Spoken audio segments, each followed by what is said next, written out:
এই বছরের আমাদের সবজি না,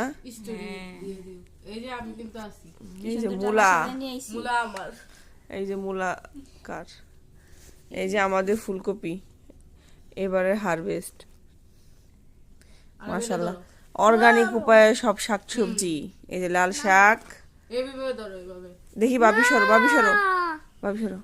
এটা হচ্ছে লাউয়ের পাতা, তারপরে মিষ্টি কুমড়া পাতা কই, এটা হচ্ছে মিষ্টি কুমড়া, তারপরে এটা কি, এই যে আমাদের পালং শাক, তারপর এই যে ধনিয়া পাতা, এই যে সিম, টমেটো, মরিচ কই,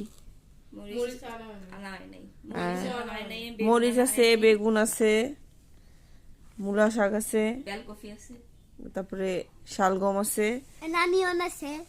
অনিয়নও আছে, হ্যাঁ অনিয়ন আছে, গার্লিক আছে, আর কি আছে রবি?